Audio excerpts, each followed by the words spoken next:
Le métier de Club Med, c'est qu'on est positionné comme un hôtelier déjà, mais pour pouvoir amener nos clients dans les hôtels, il nous faut les réservations. Donc il nous faut un outil qui s'appelle une centrale de réservation. Alors c'est une application qui a plus de 20 ans aujourd'hui. Elle a été développée à une époque où il n'y avait pas encore Internet comme on peut l'utiliser aujourd'hui.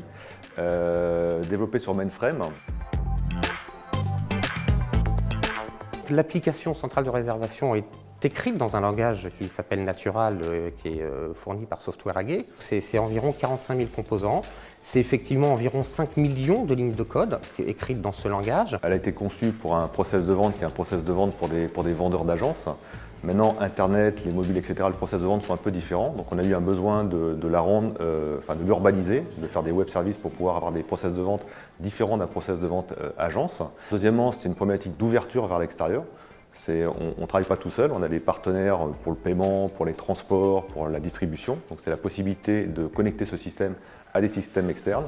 Et troisièmement, c'est la montée en charge par rapport à l'usage des vendeurs en agence et des vendeurs sur Internet. Il y a une évolution significative du nombre d'utilisateurs simultanés. Donc avec la croissance du nombre d'utilisateurs liés aux usages Internet et avec l'usage 24/24 du système qui était rendu nécessaire par notre business et l'évolution des canaux de vente, les coûts de ce système, et en particulier les coûts de fonctionnement, ont évolué de façon exponentielle. Il y a un premier scénario qui était de dire on va acheter quelque chose qui est tout fait, on va le mettre en place. La durée nous paraissait longue, le coût un petit peu hasardeux. Deuxième scénario, c'est de redévelopper une application, et c'était aussi trop élevé et trop long. Troisième scénario, c'est d'utiliser une solution de conversion du logiciel pour porter ce logiciel sur une plateforme moins chère, donc notamment avec les outils de Metaware. Et en fait, on a choisi un quatrième scénario qui est un mix de celui-là et un autre scénario qui nous réassurait, c'est de commencer petit pour construire progressivement sur cette solution.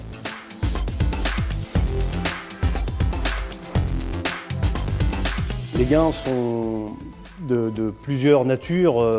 Réactivité, parce que les pratiques de développement que nous avons mises en place dans le cadre de ce projet sont des pratiques de développement dites agiles et qui permettent de mieux prioriser les besoins du métier et de favoriser le délai finalement de mise sur le service, le time to market.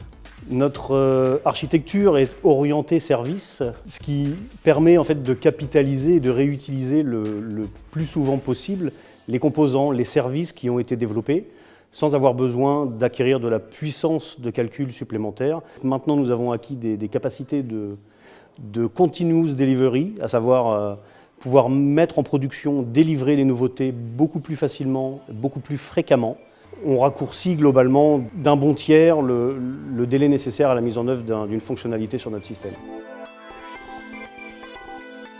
L'OPEX a été divisé par 2 sur ces systèmes commerciaux qui sont passés du mainframe au système open en fait. La production s'intéresse surtout aussi au temps de réponse, à la fiabilité du système, à sa résistance à la charge.